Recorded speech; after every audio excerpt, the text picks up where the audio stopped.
a lot of people get confused on is, what settings do I use for my campaign? And this is another thing that I see done wrong all the time. So you do not want to use, they give you so many different options. Enhanced CPC, they give you maximize conversions. They give you all of these. What they are is automated bidding strategies. So what you're doing is you're pretty much telling Google, hey, I want to get leads for this price. So you can bid whatever you want if you think you can get me leads for this price. Of course, Google loves this idea, right? Because their automated system can bid for you. No, thank you. I never turn that on.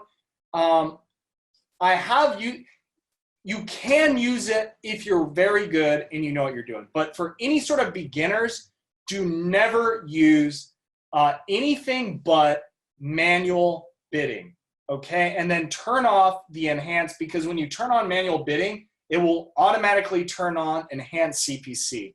Turn that off as well. You just want to do manual bids. Now, depending on your market, your bids on your keyword should be $2 to $5 per click. That's what you should be bidding.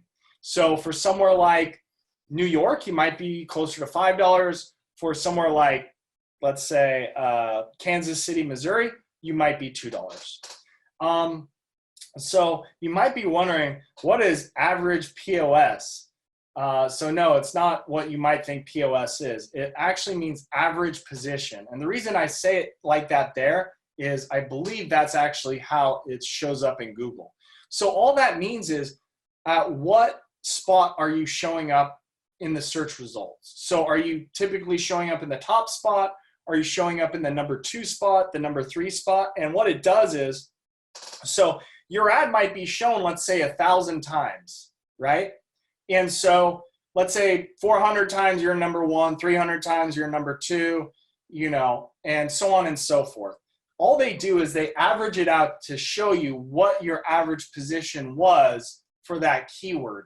And so here's why most people spend too much money per click. Why they spend too much on their traffic is typically 2 things. Number 1, it's automated bidding strategies. They turn on maximize conversions. They turn on target CPA bidding. So you don't want any of those on. Turn all of that off. You want to just have manual. And then number 2 is they're showing up in too high of a position. So their average position might be 1.5, which you are going to pay a huge premium if you want your ad at the top every time.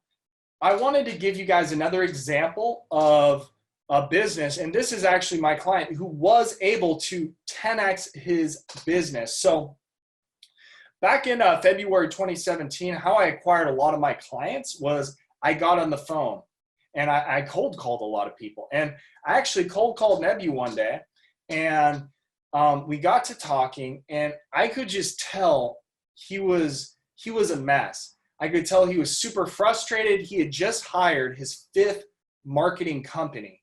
And he was pretty much just pouring his heart out to me saying, look, I only have so much more money in the bank, and if I run out, that's it. I go back to getting a job.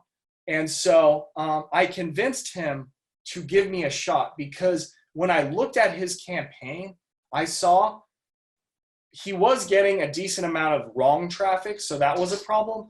But a huge problem was he was paying way too much for that traffic, like more than 3 times more than he should have been paying. And I told him this. I said, Nebu, if you give me a shot, I will, I believe I said, at least 5x the number of leads you're getting. And so he did, and he went from, in 2016, he did $80,000 in revenue. And we met in February of 2017, and by July of 2017, he hit close to $80,000 in revenue in the month of July. And so if you guys want to watch, it's an awesome video where I interviewed him and he talks about this. But my point is this: he was spending too much money getting the traffic to his site. And so that was probably the main problem. He was getting some irrelevant traffic, and his website wasn't converting that well. So we changed those things too, but really lowering the cost of that traffic helped in a major way. So how do we, I went over how we get the right traffic. How do we eliminate the wrong traffic? Great question. So eliminating the wrong traffic is all about negative keywords. So a negative keyword is just like it sounds. If a keyword is meant to trigger an ad, what is a negative keyword meant to do? To avoid an ad being triggered, right? So that's why you need to have lots and lots of negative keywords, because unfortunately with Google, if you do not have the exact word, exactly how they wrote it, then it will not block it. For instance, if let's say your competitor's Fred's Limo, and you use the negative keyword Fred's, right? F-R-E-D-S. But someone searches Fred's Limo and uses an apostrophe. That search or that ad is not blocked, and they will see your ad.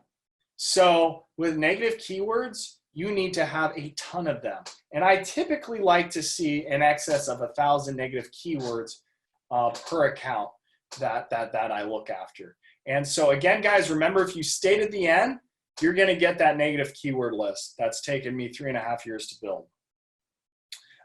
And so just to go over the types of negative keywords you want for a limo campaign, you want to have locations, right? So for instance, if you're in LA, what if someone searches San Francisco car service, but their location is Los Angeles? Okay.